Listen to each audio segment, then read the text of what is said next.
with regards to that, okay? Scrap that side of things with regards to a public health thing. And cigarette smoking's proven to be something that allows individuals from a perspective of community and happiness and joyfulness. There's a lot of community engagement that happens with it. So that's another thing that I wanted to suggest that we need to have a look at in this time of a pandemic over the next 20 years. Maybe after 20 years we can revisit it, but now we need to look at taking off the tobacco taxes with regards to that, or turning them into a quango, because a fit smoker is well, they're 4 times less likely to have all the associated health effects. And so, 5% goes back from the smoking taxes? Well, why should the consolidated fund, why should a whole lot of taxation fund the government when it should be funded from income tax and not GST and not gambling taxes? That's another thing that the government should get out of. They should re-chip the machines, 100% in, 107% out. So all the poorest areas, those that are playing the pokie machine, actually make 7% on their investment of their time and stuff. And all the wealthy places will be clamoring to get these pokie machines, but no, we've allowed it to sink to the worst possible. So the governments could re-chip the machines so that 100% in, 100% out for the punters. These are the beautiful things. I live in South Waikato. We lost $100 million in 10 years from pokie machines in the South Waikato. So come on, the government needs to turn those things around. We've all pitched in to keep the virus out and do the right thing. So the government needs to give back to those that are supporting the right thing to do from a public health perspective. It's also one of those measures that takes more than 2 years to filter down into change. If I may, the other measures of the 9 we use are income related, how much money is going into households. And as I say, 7 of the 9, we have made improvements. I am not finished on child poverty, but one of the big frustrations is everything we do now has not even had its impact yet before the measurements come through. So half of what you're seeing is actually the last government's initiatives rather than ours. The problem is that going into this election, people want more than just a plan, don't they? People want a government that they... Well, as I said, I've asked for the media, I've asked for the universities. See, one of the things the universities can do, they have 10 councils around each of the university catchments. The young undergraduates should be going along on the council meetings when they have them once every 2 to 3 weeks and sitting there and putting together a public newspaper for that district. And so the university splits off and the professors and that go down, and so the population go out to the 10 different, so a tenth goes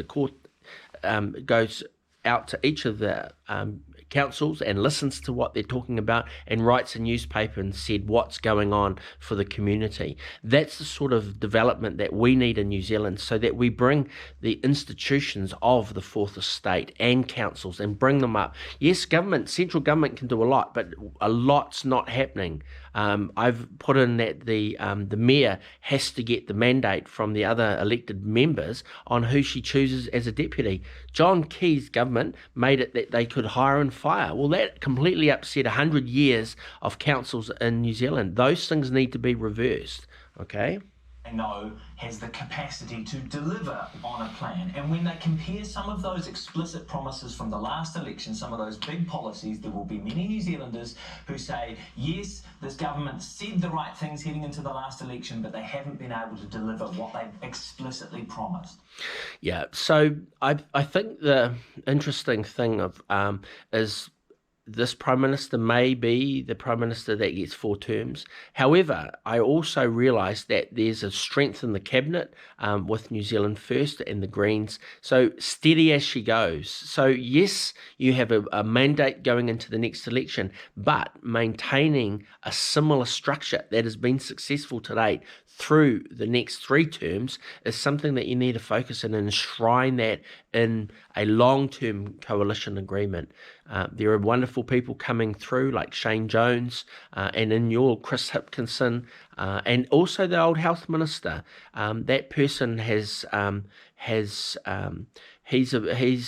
obviously a person that we'll see more of. And I've just demonstrated to you those 3 areas are one of actually over 100 pieces of legislation we have passed as a government. Significant changes around climate change, fresh water reform, significant building program. We have not finished, but the momentum we've created is huge.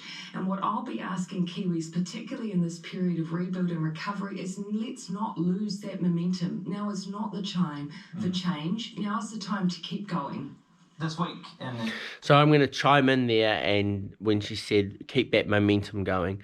So all the best. I just wanted to make this video with some of those important points, and let's see if the universities can be restructured in this critical time to get out and do some community service. We pay a lot for our universities, and get those professors out sitting and listening around the council table from the back. But as the fourth estate, writing, and publications on how councils are going, and then when the professors' lounges get together with their participants, they're able to come up with something as good as and strong as the mayors or the chief executive officers, and that's what we want to see. We want to see good local government out there, some progressive taxation. We want to see some change in the pokey laws. Anyway, that's the half an hour. Thank you very much.